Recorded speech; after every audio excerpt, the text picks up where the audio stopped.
नेपाल की कैबिनेट ने एक अहम फैसले में नेपाल का नया राजनीतिक नक्शा जारी किया है। इस नक्शे में लिम्पियाधुरा कालापानी और लिपुलेख को नेपाल की सीमा का हिस्सा दिखाया गया है। नेपाल की कैबिनेट ने इसे अपना जायज दावा करार देते हुए कहा कि महाकाली यानी शारदा नदी का स्रोत दरअसल लिम्पियाधुरा ही है, जो फिलहाल भारत के उत्तराखंड का हिस्सा है। भारत इससे इनकार करता रहा है। नेपाल की कैबिनेट का फैसला भारत की ओर से लिपुलेख इलाके में सीमा सड़क के उद्घाटन के 10 दिनों बाद आया है। लिपुलेख से होकर ही तिब्बत चीन के मानसरोवर जाने का रास्ता है। इस सड़क के बनाए जाने के बाद नेपाल ने कड़े शब्दों में भारत के कदम का विरोध किया था। भारत के कदम का विरोध काठमांडू में नेपाल की संसद से लेकर काठमांडू की सड़कों तक दिखा। दरअसल 6 महीने पहले भारत ने अपना नया राजनीतिक नक्शा जारी किया था, जिसमें जम्मू और कश्मीर राज्य को 2 केंद्र शासित प्रदेशों जम्मू कश्मीर और लद्दाख के रूप में दिखाया गया था। इस नक्शे में लिम्पियाधुरा कालापानी और लिपुलेख को भारत का हिस्सा बताया गया था। नेपाल इन इलाकों पर लंबे समय से अपना दावा जताता रहा है। नेपाल के कृषि और सहकारिता मामलों के मंत्री घनश्याम भूसाल ने कांतिपुर टेलीविजन से कहा, ये नई शुरुआत है, लेकिन ये नई बात नहीं है। हम हमेशा से ये कहते आए हैं कि महाकाली नदी के पूरब का हिस्सा नेपाल का है। अब सरकार ने आधिकारिक तौर पर उसे नक्शे में भी शामिल कर लिया है। हालांकि घनश्याम भूसाल ने ये भी कहा है कि इस मसले पर आधिकारिक हल के लिए भारत के साथ कूटनीतिक बातचीत जारी रहेगी। माना जा रहा है कि दोनों देशों के बीच विदेश सचिव स्तर की बातचीत कोविड-19 संकट के खत्म होने के बाद हो सकती है। सोमवार को हुए नेपाली कैबिनेट के फैसले के बाद माना जा रहा है कि नेपाल की सरकार अपने अधिकारियों और स्थानीय निकायों को सरकारी दफ्तरों में इस नए नक्शे के इस्तेमाल के लिए कहेगी। इस नक्शे को शैक्षणिक संस्थानों में भी पढ़ाया जाएगा और दूसरे साझेदारों के साथ शेयर किया जाएगा। कालापानी और गुंजी के रास्ते लिपुलेख तक नई सड़क के उद्घाटन के भारत के एकतरफा फैसले के बाद नेपाल ने कालापानी और लिपुलेख क्षेत्रों पर अपने पुराने दावों को फिर दोहराया और काठमांडू में भारत के राजदूत और भारतीय विदेश मंत्रालय को नेपाल की चिंताओं से अवगत कराया था। इससे पहले नेपाल ने कहा था कि भारत ने जिस सड़क का निर्माण उसकी जमीन पर किया है, वो जमीन भारत को लीज पर तो दी जा सकती है, लेकिन उस पर दावा नहीं छोड़ा जा सकता।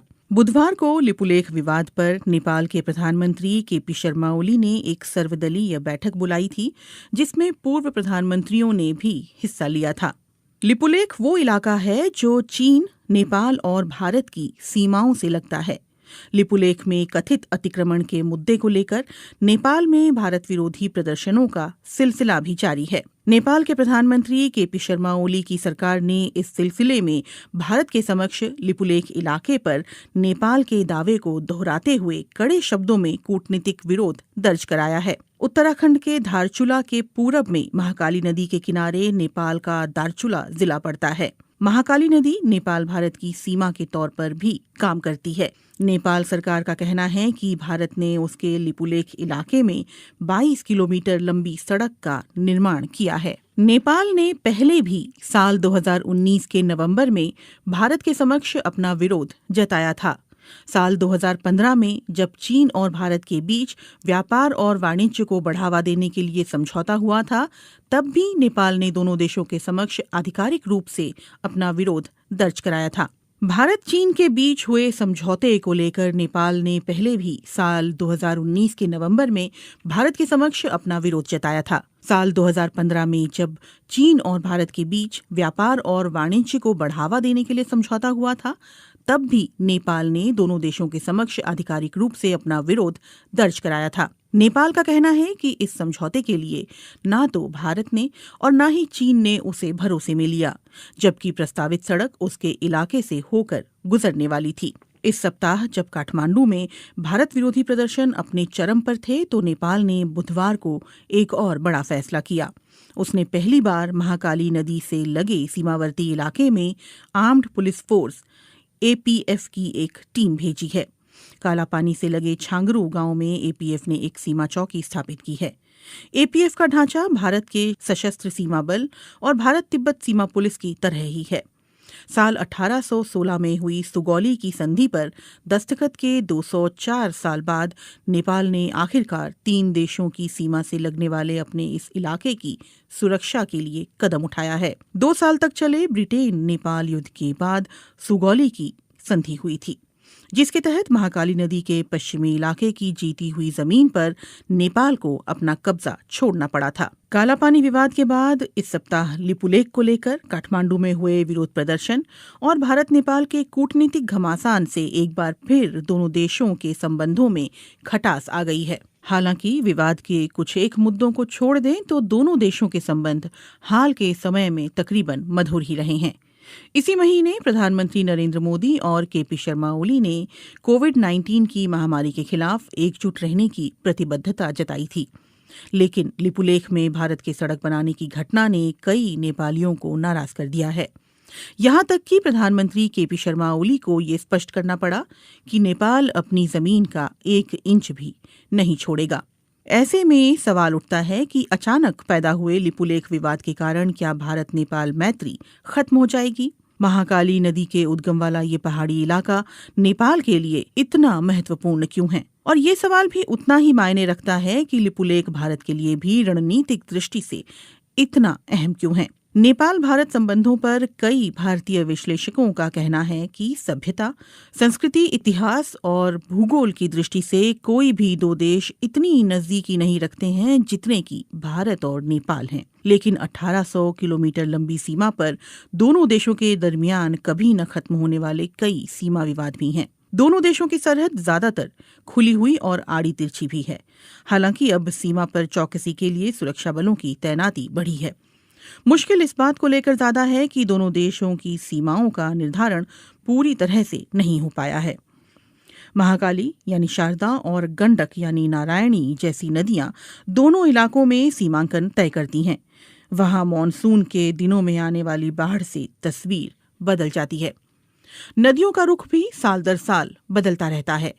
कई जगहों पर तो सीमा तय करने वाले पुराने खंभे अभी भी खड़े हैं, लेकिन स्थानीय लोग भी उनकी कद्र नहीं करते। सामान्य परिस्थितियों में लोगों का एक देश से दूसरे देश आना जाना लगा रहता है। भारत और नेपाल के सर्वे अधिकारी और टेक्नीशियंस सालों की साझा कोशिश के बावजूद अभी तक कोई ऐसा नक्शा नहीं बना पाए हैं जिस पर दोनों देश सहमत हों। नेपाल के सर्वे विभाग के पूर्व महानिदेशक बुद्धिनारायण श्रेष्ठ की रिपोर्ट के मुताबिक साल 1850 और 1856 में भारत और नेपाली अधिकारियों ने मिलकर एक नक्शा तैयार किया था। बुद्धिनारायण श्रेष्ठ के मुताबिक महाकाली नदी लिम्पियाधुरा कालापानी से उत्तर पश्चिम में 16 किलोमीटर दूर से निकलती है और सुगौली की संधि में इस नदी को दोनों देशों की सरहद करार दिया गया था।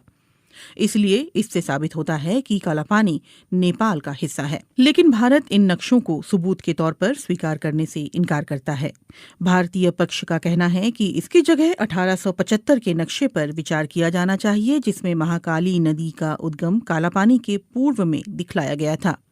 गौरतलब है कि 1875 के नक्शे पर नेपाल के दस्तखत नहीं हैं। काठमांडू में इस मामले पर जानकारी रखने वाले अधिकारियों का कहना है कि नेपाल और भारत की सीमा के निर्धारण का काम ज्यादातर पूरा कर लिया गया है। हालांकि नदी वाले इलाकों में ये काम पूरा नहीं हो पाया है। नेपाल की पश्चिमी सीमा पर महाकाली नदी और दक्षिणी सीमा पर गंडक नदी दोनों देशों की सीमा निर्धारण करती है, लेकिन यहाँ नक्शा तय करने का काम अभी भी अधूरा है।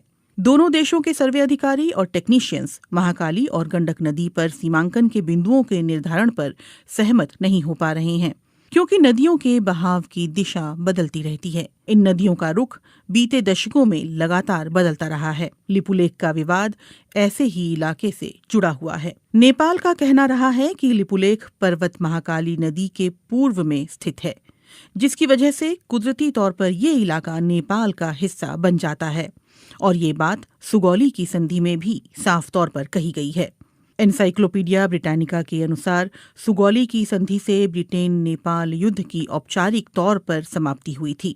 संधि की शर्तों के तहत नेपाल ने तराई के विवादास्पद इलाके और महाकाली नदी के पश्चिम में सतलुज नदी के किनारे तक जीती हुई जमीन पर अपना दावा छोड़ दिया था। अगर सुगौली की संधि ये स्पष्ट रूप से कहती है कि महाकाली नदी का पूर्व का इलाका नेपाल का है, तो फिर समस्या कहाँ है?